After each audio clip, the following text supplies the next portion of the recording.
Tonight, the Labour divisions over anti-Semitism continue with claims the row is being weaponised against Keir Starmer.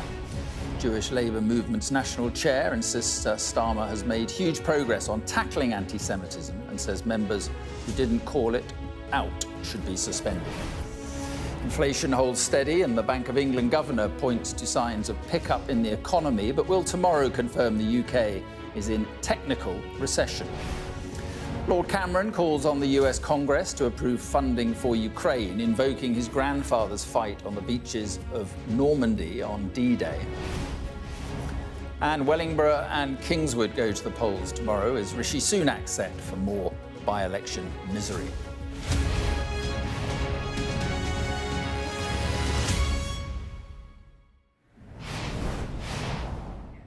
Good evening and apologies for those expecting Sophy this evening. I'm standing in at the last minute, but you can still expect your fill of the Politics Hub. We start with the row that has engulfed Sir Keir Starmer over the past 5 days, and today the questions concerning anti-Semitism within the Labour Party escalated further after Sky News reported that a third Labour politician attended a meeting of activists that led to the party dropping support for their candidate in the upcoming Rochdale by-election. Hyndburn councillor Munsif Dad, who leads the local authority's Labour group, is thought to have been at the gathering where 2 parliamentary candidates are alleged to have made anti-Semitic remarks. Gurpreet Nowan reports now on how the incident is being received in communities already at high tension. In London's oldest kosher bakery, attention is mostly on pastries over politics. But this is the heart of Stamford Hill's Jewish community, and a new row about anti-Semitism in the Labour Party is creating a stir. Its owner says that Keir Starmer has made progress repairing relations with the Jewish community. Definitely he's changed a lot since he came in, Keir Starmer, since he came in the place where he is now. Things have been much better than Corbyn. If we can trust him, I mean, he's going in the right direction. Do you think there's still work for him to do with his party? I think so. In every party there is. 2 Labour candidates have now been suspended by the party following anti-Semitism allegations. One is awaiting an investigation. It took 2 days for Labour to drop Azhar Ali, the Rochdale candidate, after initially standing by him. When it emerged, he said Israel had allowed Hamas to conduct its attacks on October the 7th. To heal. This indecision has frustrated community leaders.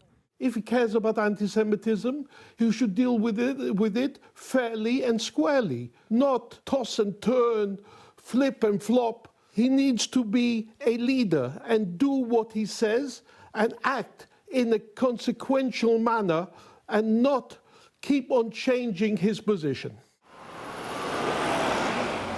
The wavering of the past few days has reopened wounds with the Jewish community that Keir Starmer has tried desperately to heal. But the Muslim community is also watching closely a strong Labour base who increasingly feel that their vote is being taken for granted. Mohammed Zina runs the North London Muslim Community Centre and is a Labour member. He believes the party's refusal to back calls for a ceasefire in Gaza has been deeply damaging. I would go up to 60 to 70% of people who voted Labour will not vote for Labour. I, being a Labour Party member, found it very difficult to vote for Labour. The Muslim community don't trust Labour, full stop. It doesn't really matter who the candidate is or was. I think they're gearing up, the Muslim community is gearing up to support an alternative party. With Labour 20 points ahead in the polls, this isn't yet an electoral crisis. But this new reformed Labour Party is being tested. Gurpreet Nowan, Sky News, Stamford Hill. Well, earlier, Mike Katz, the national chair of Jewish Labour, told us that any member present during then-candidate Azhar Ali's meeting, which led to his suspension, should also be suspended. I think it's important for them to understand why this was a big deal and what went wrong. And they need to go through the training that we provide, and there needs to be an investigation into into their involvement, because this is about, and the irony, the the sadness about where we are in Rochdale, we owe the people of Rochdale a big apology, because it's highly likely that George Galloway, who we know has a track record, sadly, in sowing discontent and pitting communities against each other, and from a Jewish community perspective, an implacable enemy of Israel and Zionism and Jewish interests in this country. It's terrible to think that he's going to profit from these actions, but I rather fear that he will. Mike Katz there. Gurpreet joins me now. And a real headache then for Keir Starmer in the week of these by-elections. Yeah, I think the leadership were hoping that this would sort of blow over quite quickly, but there's been a steady drip feed of damaging allegations. And while it hasn't engulfed the party, I don't think we can call it a full-blown crisis just yet. We've seen before how this is one of those underlying issues that occasionally flares up, and it threatens to snowball if the party doesn't get a grip of it. Keir Starmer, over the past few years, he's made a really big point out of the fact that he's rooted out anti-Semitism from the party, that he's rebuilt relations with the Jewish community. But this new reformed Labour Party, it's now really being tested. And typically, under Keir Starmer, the party has come down very heavily on anti-Semitism. It has been very strong on it. At times, it's faced criticism from the left of the party for being too heavy-handed. But now some cracks are starting to emerge. There was the vacillation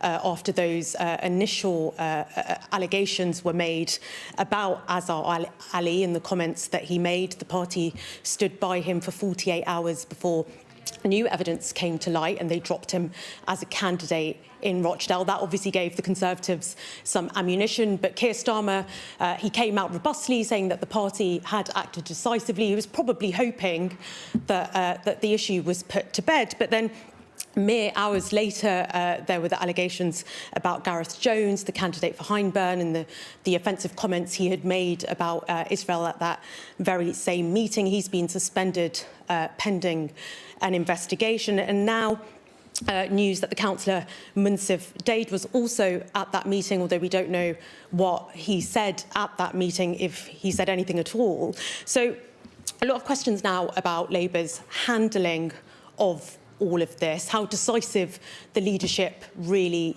is, and how much control it has over the party. Also, accusations of inconsistency and factionalism when it comes to handling allegations of anti-Semitism in the Labour Party, suggestions that Starmer favourites are being treated more leniently. All of this at a time when unity is imperative going into a general election.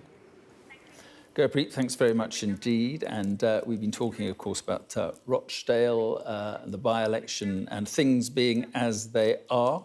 Here is the full list of candidates for that election, and it shows their names clearly, and the political parties that are now standing in that vote, and that vote not tomorrow, that's later in the month. Wellingborough and Kingswood, of course, the by-elections tomorrow. Right, let's just bring in our duo for tonight, the author and broadcaster Steve Richards and Andy Sylvester, the editor of City AM. Welcome to you both, and you've got second best tonight, I'm afraid, but I hope you can manage. Steve, first of all, well, don't these recent events show that Labour's leaders are a long way, actually, from eradicating anti-Semitism? Not necessarily. I mean, I think that there are so many layers to this story. One of the biggest, of course, is the conflict going on at the moment between Israel and in Gaza. And that is going to trigger quite a lot of despairing comments. I mean, I think one of the dangers for the Labour leadership is actually not the Rochdale drama, although that has been a nightmare for them, but this candidate for Hyndburn, who exclaimed in a very graphic way about what's going on in Gaza vis-a-vis Israel. The thing is, if that becomes the barrier about and the definition of anti-Semitism, that's a very loose definition. The danger for them is there'll be endless recordings of people speaking similarly, and this doesn't stop but goes on and on. But in terms of Rochdale, it was a very, very difficult, highly charged situation. They're not wholly in control of who candidates are at these by-elections. And I think they were faced with a real dilemma about what to do in this situation. We're now in the weird place where they haven't got a candidate standing in what was a safe seat for them in an important by-election. So it's a complete mess. But the wider issue of how you handle language and attitudes towards Israel and the conflict with Gaza is, I think, complex. Andy, isn't a central problem here that you had a Labour candidate spouting a grotesque conspiracy theory at this meeting, and apparently no one in the meeting, spoke out, and no one did anything or seemed to have done anything afterwards? Yeah, I think that's exactly the issue, and I think that's what is concerning the Labour leadership fundamentally. Even though Keir Starmer has won plaudits for his control of the party from the centre, I think most people are surprised with the speed with which he wrestled back most of the machinery of the Labour Party from the Corbynista wing. You don't have total control, and we've seen that flare up this week. But Steve's absolutely right. The issue here for the Labour Party isn't necessarily this incident, horrible and offensive though it was. It's the fact that my colleagues in the Fourth Estate across the media now rightly will be going through all of those recordings. They will be looking at all of the Labour candidates' elections, and they will be holding the Labour leadership to account to make sure that their screening processes have really stepped in and got in the way of any of those people with anti-Semitic views standing for Parliament. It was obvious, I think, from the moment that Hamas militants invaded Israel that this would have an extraordinary impact, I suppose, on our political landscape. And I think the Labour Party navigated it very well for a few months. But unfortunately now, for the Labour leadership, they are right in the middle of it. And of course, the other side, as was alluded to in your piece at the top of this programme, there are other electoral concerns on the other side, away from the Jewish community, but in the Muslim community, who feel that perhaps some elements of the Labour Party are not being strong enough in calling for a ceasefire. Yeah, Steve, I mean, if there is this drip, which you mentioned, how worried should Labour be? Because there was this poll today, and I know, it's only one poll, but it suggests that the Labour lead over the Tories has fallen by 7 points, partly because of these anti-Semitism allegations. I think the polls will have to wait a bit. I think there's another poll out tonight suggesting Labour would win an historic overall majority. So the polls are unquestionably an important backdrop that define the political mood, as do by-elections. There are 2 tomorrow. So I think we should wait to see on that. But you are right that, in a way, and it's very ironic, that Keir Starmer now finds himself they're completely different characters, and they have approached it differently. But weirdly, in the same sort of place as Jeremy Corbyn, where if a newspaper gets hold of a tape recording of somebody now, as in the Corbyn era, Starmer said, what the heck do I do this time? And I think, actually, after the Rochdale hesitation, which I can understand, because to pull out of a by-election in a general election year is a big, big call. But I think now he could be finding he's doing this all the time. Tapes emerge of something, and are you going to suspend him? If not, are you a weak leader? And that framing is quite dangerous. But the polls, I think we'll find there are quite a few polls still showing huge Labour leads. Steve, Andy, for now, thank you both very much indeed. Well, last week, Donald Trump threw the cat among the pigeons by encouraging Russia to, in his words, do whatever the hell they want to any NATO country that does not pay enough towards the alliance. But today, the Foreign Secretary, Lord Cameron, wrote in The Hill, the must-read site for US politicos, calling for NATO unity and for Congress to vote for renewed financial support for Ukraine, invoking his grandfather's experience fighting on D-Day in Normandy, speaking about the dangers of giving in to what he called tyrants. He wrote this: we have the resources, the economic might, the expertise. Our economic strength outweighs Russia's by a factor of around 25 to 1. They are having to turn to Pyongyang for help. All we need to do is make our strength pay. The question is, do we have the will? As Congress debates and votes on this funding package for Ukraine, I'm going to drop all diplomatic niceties. I urge Congress to pass it. Well, our US correspondent, James Matthews, joins me now from Washington. I suppose the question is, James, will they listen to Lord Cameron? Thanks, Mark. Yeah, interesting that he says he's going to drop all diplomatic niceties, because wait till you hear what Marjorie Taylor Greene, House Representative, has had to say in response. We're aware, aren't we, that there is this blockage of this Ukrainian funding, $60 billion worth. We had President Biden yesterday telling the Republicans standing in its way, history is watching. Now we have our own Foreign Secretary weighing in on the debate. I can tell you he has found an audience with his remarks, but it's not necessarily a receptive one. In that right wing of the Republican Party, the Trump wing, the MAGA wing, that is standing firm in the way of this Ukraine funding is Marjorie Taylor Greene. People like her, a representative who is a Trump acolyte, who doesn't want to channel any more funding towards Ukraine, is dead against it, and is one of the reasons why this funding isn't heading west as things stand. I took a trip over to Capitol Hill to ask her what she thought, to get a sense of the response of that wing, that MAGA wing of the Republican Party. And let me just, you read some of what Cameron had to say there, Mark. Let me just give you another sentence of what he had to write in the Hill newspaper, because he drew a parallel between appeasing Hitler before the Second World War and appeasing Putin. He said, I believe our joint history shows the folly of giving in to tyrants in Europe who believe in redrawing boundaries by force. I do not want us to show the weakness displayed against Hitler in the 1930s. That has particularly annoyed some on Capitol Hill. Marjorie Taylor Greene is among them. Watch this. Britain's Foreign Secretary David Cameron says that you should vote through funding for Ukraine. What do you say to that? I think he tried to compare us to Hitler also. And if that's the kind of language he wants to use, I really have nothing to say to him. Well, he likened you to an appeaser to Hitler in not voting through funding for Ukraine. Are you an appeaser for Putin? I think that I really don't care what David Cameron has to say. I think that's rude name-calling, and I don't appreciate that type of language. And David Cameron needs to worry about his own country, and frankly, he can kiss my ass. But do you think Putin's the good guy in all this?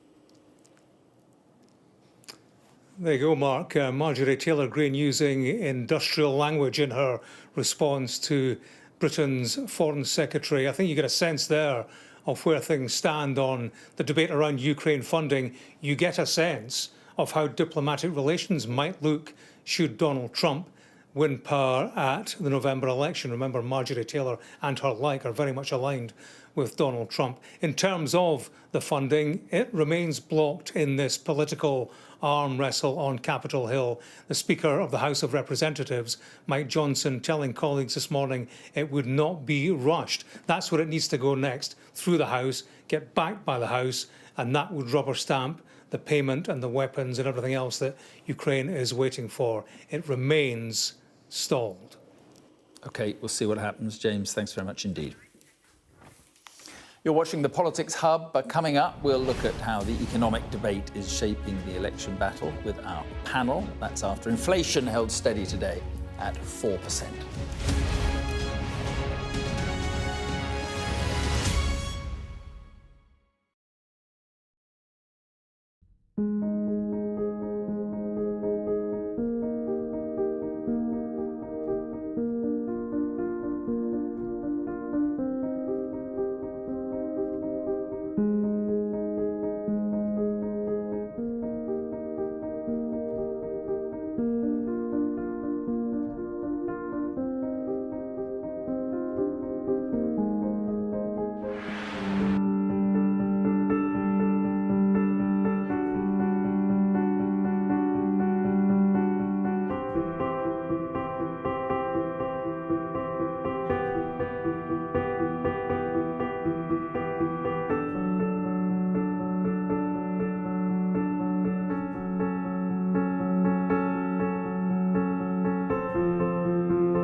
They have breached the road.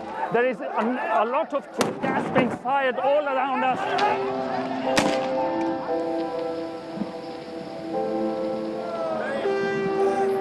It is an absolute carnival kind of atmosphere out here for Prime Minister Modi's decisive victory. These students are defying the prohibitory order, and now they're going to be arrested. We aim to be the best and most trusted place for news. The roads have been inundated. The only way out is to get people by boat.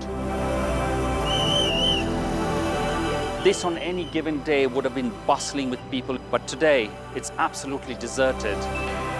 I'm Neville Lazarus, and I'm Sky's reporter based in Delhi.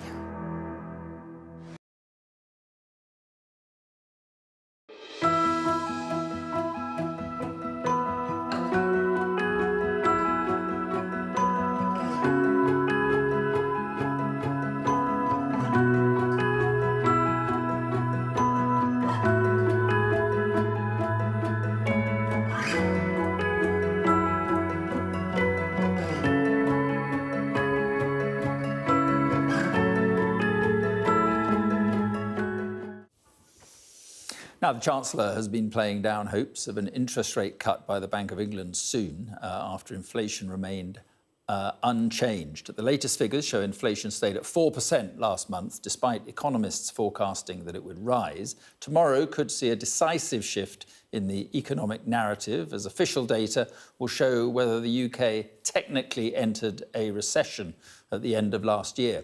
Sky's Arti Nachiappan has this report. The uncertainty is the hardest part. You want avocados? Not knowing if your money will go far enough to get you through tomorrow. Deborah gave up her job as a dental nurse to care for her daughter. It's difficult, and it brings on a lot of anxiety because you're stressed about what tomorrow will be like. I'm not full in work as I was before, so financially what I used to receive as salary is no longer there. So the little bit that I'm receiving now is a bit stressful, how you stretched it out to make it work. She's one of hundreds of people who rely on this food bank in Barking, East London. Organisers say that the number of families using the service has more than doubled in the past year. It isn't the people that are using this service that are right at the bottom end of the scale. It's actually normal families, got an income coming in, but because of the increase in inflation, there is no disposable income left once they've paid out for their bills. It's not just household bills. Borrowing is getting more expensive as policymakers race to curb inflation. It is still double the target level of 2%. And we're not going to be able to relieve pressure on families until we hit that target and the Bank of England feels able to reduce interest rates. The economy has struggled to gain any real momentum since the pandemic, as price rises and now rising interest rates eat into spending power. Figures are expected to show that the UK entered a shallow recession at the end of last year after the economy shrank for 2 consecutive quarters. The Bank of England governor said it's in the balance whether we enter a technical recession. Overall GDP was basically flat. It wouldn't take much to tip it either way, frankly. I think we are now seeing some signs of the beginning of a pickup in some of the surveys, for instance. We could be entering a recession in name. Thank you. But it won't necessarily change anything for people struggling with soaring costs. The bottom line is, the economy is stagnating and needs a boost. Arti Nachiappan, Sky News. Quick word with our panel on this, Steve Richards and Andy Sylvester. And Andy, what do you make of it all then? And would a recession or a technical recession be that significant? I think it would be very significant politically, and we are on the politics hub after all. I don't think any chancellor would want headlines about recession jumping all over the front pages going into the weekend. I think that's probably what Jeremy Hunt will receive. That's certainly the mood amongst analysts in the city. Your correspondent is right, though. A technical recession is exactly that. It's technical. It doesn't really change how it feels in people's pockets, and it's fundamentally backward-looking as well, because, of course, the figures refer to the 3 months before Christmas. What's more interesting in these inflation figures we saw today is that although So you can read them a number of different ways. January is always quite difficult to predict because you get Christmas sales, Boxing Day sales throwing off the numbers. There are signs inflation is falling. There is a working theory the Bank of England will cut rates in May or June, which will obviously give the economy a bit of a boost. But again, just as interest rates going up take a while to filter through to the real economy, so they do on the other side coming down. So there's no silver bullet coming from Threadneedle Street if the Chancellor's hoping for massive economic growth between here and the election. Right, but if the interest rates start coming down, Steve, how helpful could it be for Rishi Sunak if things do improve a little bit during the spring and the summer? Well, you said the words a little bit, and interest rates might well come down. The Bank of England have indicated they might well come down. But if we're in a technical recession, and the economy, as we've heard, is basically stagnating, I think that this will be the determining factor in the election, because the whole framing of Sunak is stick to the plan. Nobody quite knows what this plan is. But if the plan is in the context of a recession and a stagnating economy, it severely undermines the potency of the argument.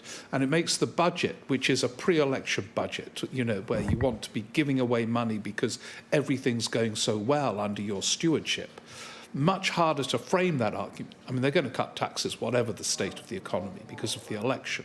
But making a convincing argument that it's a product of their great successes when the economy has been in recession, might still be in recession, makes it much harder to convince the voters. Yeah, and Andy, I guess Labour will keep saying, don't forget, it was the Tories that crashed the economy.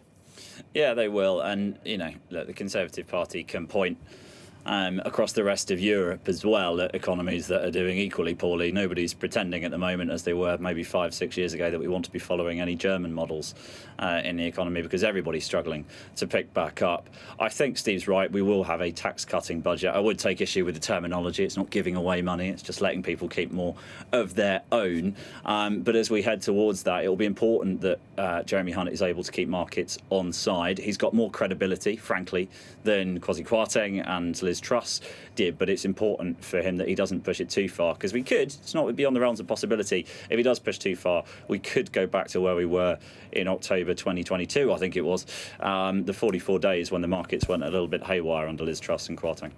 OK, Andy, Steve, appreciate your time. Thanks very much indeed.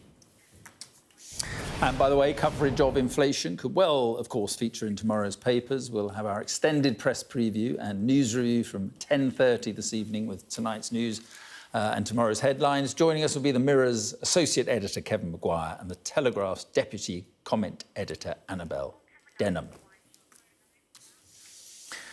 Coming up next on the Politics Hub, tomorrow the by-election spotlight shifts to Wellingborough and Kingswood. We'll look at what the chances are of another bad night for the Conservatives.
Welcome back. Well, while the Rochdale by-election has been dominating the political agenda over the last few days, tomorrow 2 other contests will take the spotlight as voters in Kingswood and Wellingborough go to the polls. A little earlier, our political correspondent Serena Barker-Singh caught up with Luke Trill, the director of More in Common, to see whether Rishi Sunak might be headed for more by-election misery. So, look, we've had a lot of by-elections. We've got 2 more tomorrow. Just give us an overall picture of how we expect things to shake down. Well, if we look at how the polls have changed over the past year or so, actually you can see it's a picture of relative stability. We've had that quite big Labour lead for some time now, pretty much the entire period of Rishi Sunak having been Prime Minister, and you've had the Conservatives way down on their 2019 election result, and the gap at the moment between the 2 parties about 20%. So not that different to last time we had the by-elections. What has changed is down here in this corner of the graph, that since the autumn we've seen a growth in support for Reform UK, that party on the right of politics associated with Nigel Farage. And we'll be good news for Labour, because Reform would only eat into Conservative share, potentially. Is that right? Absolutely. We find that for every 10 votes Reform gets, it effectively increases the Labour lead by 5.5 votes, because they're taking most of their votes from disgruntled Conservatives, so making that Labour job easier. So Tamworth was a notable by-election because there was a huge swing towards Labour. Are we seeing that still be the case here? Well, if you look at the voting intention polls, the swing isn't at the same level as you would see in a by-election, and that's because in by-elections, generally the swing gets magnified. You see bigger swings. So, you know, in Tamworth, in Selby, we saw swings above 20% in the polls. This isn't quite at that level, because this is how people would vote in a general election, and we'd expect the swing in a by-election to be somewhat bigger than that. So tell us what happened in 2019. So 2019, if we look at Kingswood to start with, this was a seat where the Conservatives got a reasonably big majority here. It's not one of their biggest, but, you know, it was over 11,000 votes above the Labour Party. So winning quite comfortably for the Tories? Winning quite comfortably. As I say, not one of the safest seats, and in fact, they gained this seat in 2010. So it was one of those seats which put David Cameron into office and ended the new Labour period in power. So, but still, at the top end of the Conservative, at the top end of Labour's wish list, you would say, for the election. Now, if we think about this seat now, let's think about this seat based on a national swing. Actually, we think that this will be at the cusp. It will be a seat that Labour don't need to win to get a majority, so it's probably at the outer end. But if they do win, they've done quite well. If they do win, they've done quite well. But actually, what we're interested in a by-election is less that national swing. The better comparison for a by-election is basically how the Labour Party compared to previous by-elections. That would show us, are they keeping up that level of momentum, which keeps them on course for power, or are they starting to falter? And you can see here, we have made a projection of what the Kingswood result would be tomorrow if there was the same swing that we saw in Tamworth, so that big swing to the Labour Party. And what do? You see that big Conservative vote drop right down and a Labour vote jump right up. And so we think that if the same swing occurs in Kingswood as happens in Tamworth, you will be seeing quite a comfortable Labour victory. Now, of course, in ordinary times, Labour getting this share of the vote in somewhere like Kingswood, you'd be saying, oh, my goodness, you know, Labour is, you know, way exceeding expectations. But, of course, we're not judging against normal times. We're judging against those previous by-elections. And moving on to Wellingborough, what are you seeing there? Well, let's start with where Wellingborough was in 2019. Now, we said that Kingswood would be a reach for Labour. It's got that 11,000 majority. actually, Wellingborough is even further deep into Tory territory. The majority in 2019 was around 18,000 votes, higher than 18,000. You see that the Tories there on 62% of the vote. It's a seat that the Conservatives first won in 2005. And since then, interestingly, has moved more towards the Conservatives than the national swing. So, again, in ordinary times, we would not be expecting the Conservatives to be in trouble in this seat. But again, let's look at what happens in Wellingborough if we compare it with that swing in Tamworth. And again, we see that big Conservative vote share dropping down. We see Labour's vote share jumping up. And if, and again, it's only an if, Labour managed to repeat the performance that they had at the end of last year in places like Tamworth and Selby too, and Mid-Bedfordshire, we would expect them to be taking the seat. So it's quite high expectations. So you're predicting tomorrow. both seats will go to Labour tomorrow? It's quite a prediction. If Labour are matching their previous by-election performance, they should be taking both seats. Both these seats are, in fact, easier. They're lower-hanging fruit than the seats that Labour has won in previous by-elections. But the share that I will be looking at is this Reform UK share of the vote. We've seen in some polls now Reform UK get to around 12%, so quite high. They're becoming a major player. They are eating into the Tory vote. But what we haven't seen is Reform match that election, that opinion poll performance in an election. Tomorrow is a chance to see if they can do that. Can they convert support in opinion polls into an electoral? And if they do, I think the Conservatives are going to be even more worried than they have been up until now. Well, we'll see you tomorrow night. Thank you so much, Luke. Thank you. And by the way, Jonathan Samuels will bring you full coverage of those by-elections here on Sky News from midnight on, well, it says Friday here. Does it mean Thursday? Anyway, tomorrow night, and it's late. Right, let's get the thoughts of our panel, Steve Richards and Andy Sylvester. So, Steve, what are you expecting with these by-elections? Well, I think everyone's expecting the Tories to lose both of them to Labour.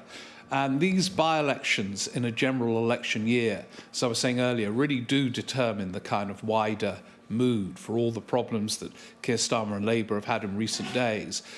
For a time, at least, they will be shoved aside if they make these gains. And the focus will again be on Rishi Sunak and his leadership in the build-up to the election. So by-elections, some by-elections don't matter. They come and go and people don't read much into them. But I think it will shape the mood, certainly in the coming weeks, what happens. So that I think they're quite important. Andy, to what extent do you think Labour's woes will play into things? And, you know, this rowing back from the 28 billion green investment plan and so forth?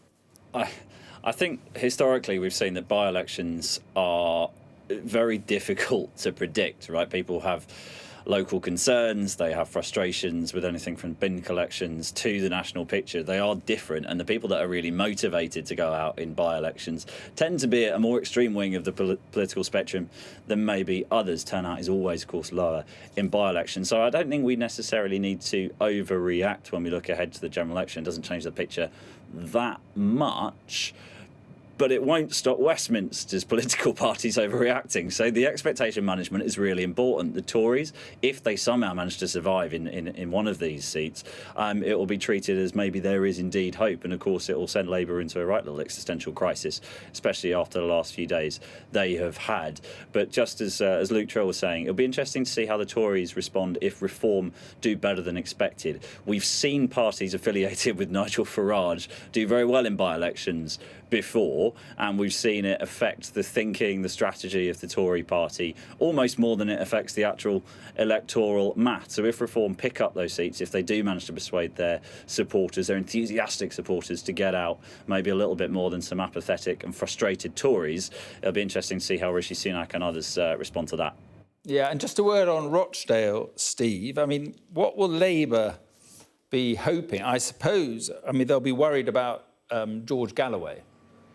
They'll be worried about that. They'll be worried that they are not formally being represented in a by-election in a seat which they hold. They staged it before the drama of the weekend to follow the by-elections tomorrow, to sort of create that sense of momentum. And I think Rochdale, although I'm told, people even in Rochdale aren't really following the twists and turns, but I think that one matters as well. It will be very odd, this by-election, without the candidate of the party that was expected to win the seat, and a kind of weird range of candidates contesting it.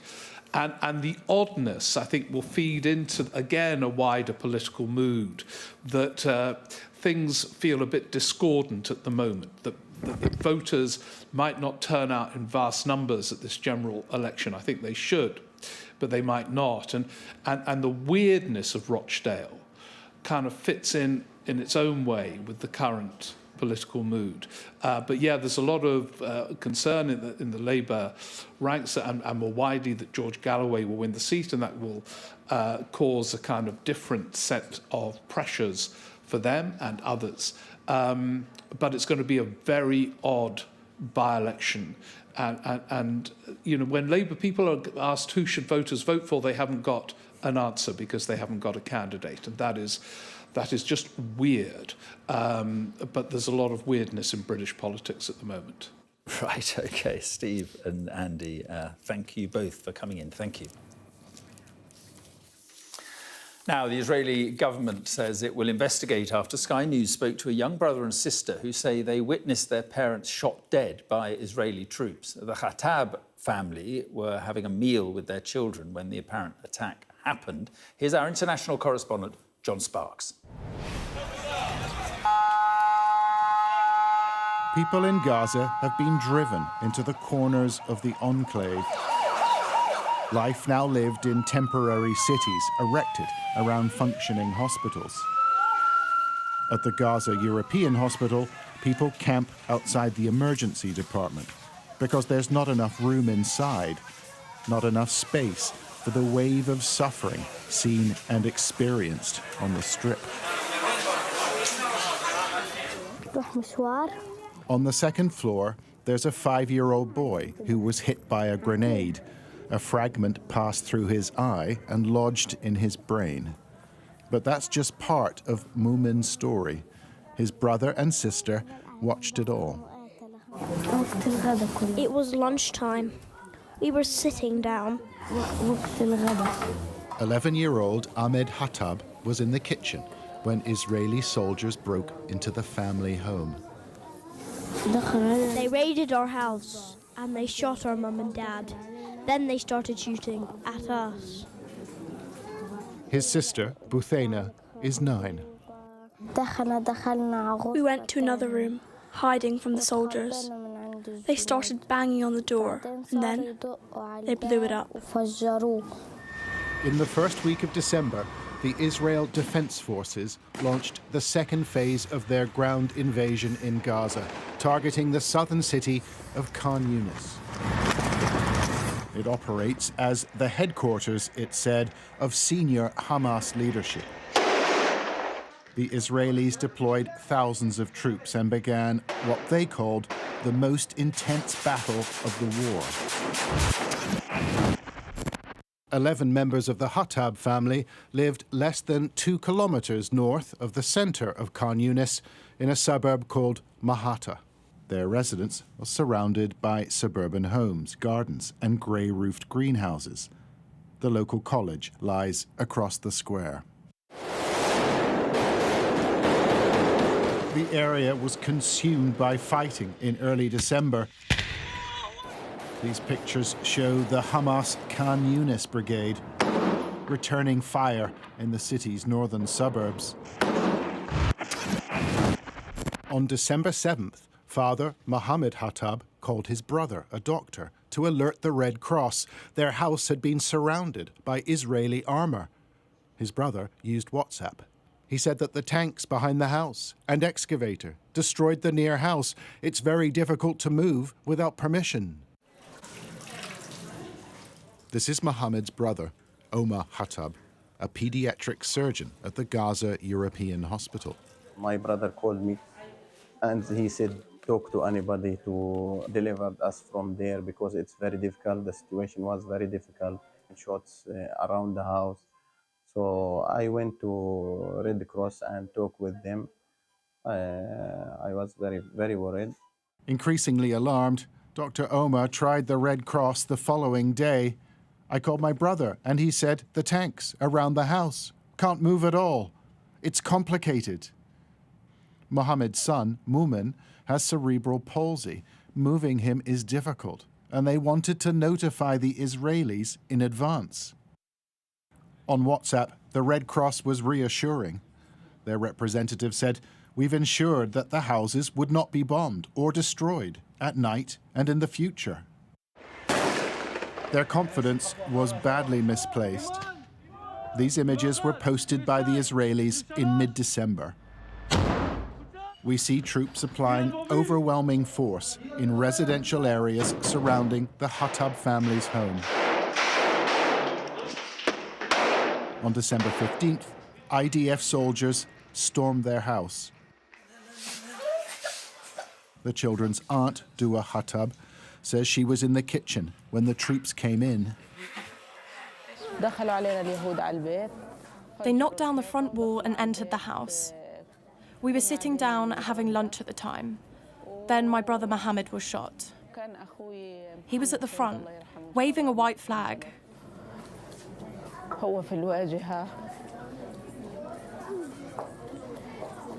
A grenade was thrown into the crowded kitchen, injuring Mohammed's wife, Hind. Family members say a soldier then shot and killed her. The device blinded Mumin in his left eye. Israeli soldiers found his brother and sister hiding in the bedroom. They were interrogating us, asking us to show them the tunnels and to tell them where the resistance fighters were. Then they gave us a white flag and told us to walk down Salahuddin Street. Their neighborhood had been turned into a war zone. This picture, taken on December 16th, one day after the IDF entered their home. Houses have been destroyed, trees and greenhouses obliterated. The ground chewed up by tank tracks and Israeli earthworks. The local college had been leveled and an IDF base thrust into the district to the north. The surviving family members walked through that battlefield, reaching Gaza European Hospital the following day. Every time the children cried, someone shot at them, they said. Now, Buthaina sits amongst the tents with her coloured pencils. Her favourite colour?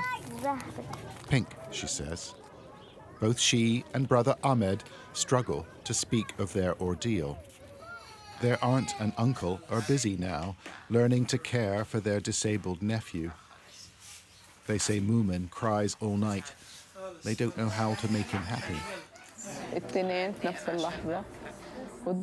They've lost their father and mother in one day, at the same time in front of their eyes. This is a really difficult thing. No one can cope with this. No one can. We provided the IDF with a detailed description of timings, events, and coordinates of the Khattab family home. It declined to comment. The Red Cross said responsibility for protecting civilians lies with the parties to the conflict. Robbed of their parents, robbed of their home.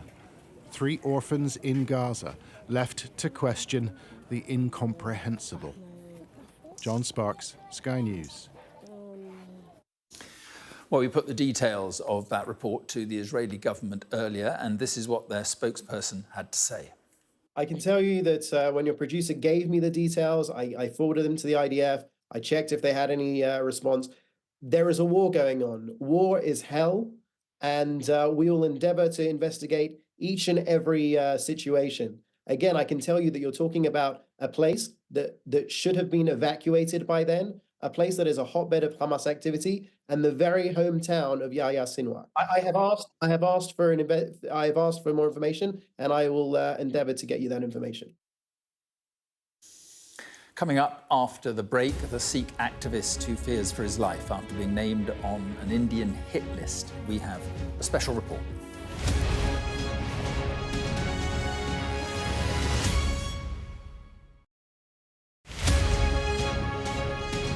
I'm pro. I think we need a big, fun, camp, red, glittery celebration in the middle of February. And I think it's a great time to show our love in all its forms. And it's not just about, getting love and counting our cards and working out who our admirers are. It's about showing the people in our lives that we love them. And that can be a romantic partner, but it doesn't have to be. I agree. It's lovely to have something to jazz up the very bleak time of winter. However, Valentine's Day is about romance. Like, I can say this as someone who's been single for 5 years. In the run-up to it, it's a reminder to people who are single or perhaps unhappy in their relationships that we do prioritise romantic love in society. And I think that couples have their anniversaries. We have different times to celebrate that. It seems antiquated at a time when we are prioritising things like friendship a lot more than ever before. I think that there are so many studies that say that's the key to happiness, is practising things like gratitude, acts of kindness for other people, of generosity, things we can do. I think, we will have miserable Valentine's Day if we're sort of sitting, waiting for the postman, wondering why there aren't any cards. But if we use it as an invitation to show someone that we love them, and that can be anything from, the flowers, the chocolates, to bringing them a cup of tea. I've also been in relationships for maybe half of the Valentine's Day days of my adult life, and it's never quite worked out the way that it sort of quote-unquote should do. I get what you're saying about the silliness, and it would be nice to think that we all take it in quite a light-hearted way, but in practice it creates so many expectations in relationships where we all have different love languages. Some do like to share it with gifts or certain gestures, but in other relationships it's more about the everyday, and yet I see so many couples around me, so many otherwise very happy couples, having strange arguments influenced by the sheer pressure of the marketing and the social media and the big external hype around Valentine's Day. And I feel like it creates this wider pressure that wouldn't happen if it were, say, something like a couple's anniversary, which in my mind is something that is special.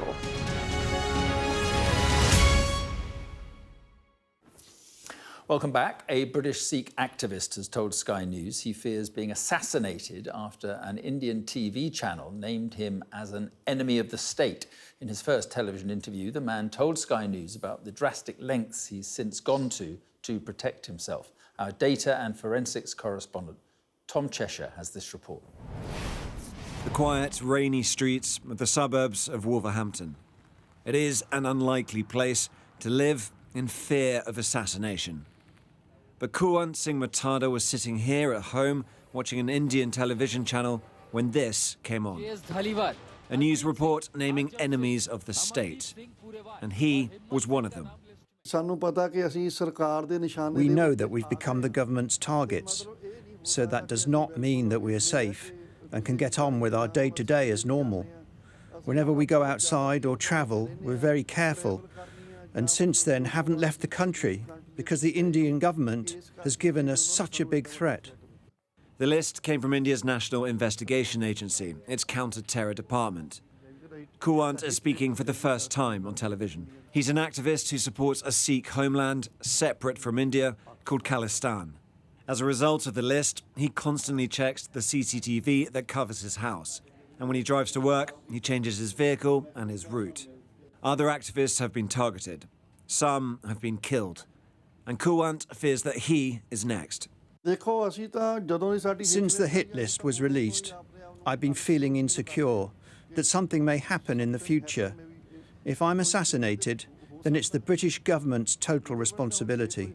It feels safe here in suburbia, or at least it should, but it doesn't for Kuwant, and that's because people who believe the same things as he does in different countries around the world have ended up dead. For Sikh activists, it looks like a roundup by the Indian government. India has strongly denied those claims, and the Indian High Commission said it had received our request for comment but wouldn't be able to respond before broadcast because of the number of government departments involved. India characterises Sikh activism as extremism and terrorism. It is an extremely contentious issue, and it's one that's even on display in this place of worship in Birmingham. When we're talking about martyrs here, on that wall are the people who assassinated Indira Gandhi, who's elected Prime Minister of India. The Indian government would say, well, that's sort of glorifying terrorism. One man's terrorist is another man's freedom fighter. So these guys stood up when the Indian government was going around from village to village. A Home Office spokesperson told Sky News that British Sikhs contribute immensely to the strength of UK society, that it continually assesses potential threats in the UK, and that they take the protection of individuals' rights, freedoms and safety in the UK very seriously. Those words don't feel like much protection here in the Midlands. So in the meantime, they've hired extra security themselves. Tom Cheshire, Sky News, Birmingham. And that is it from me tonight. Thanks for watching. Sorry, no Sophie. Next up, it is the UK Tonight with Greg Milam.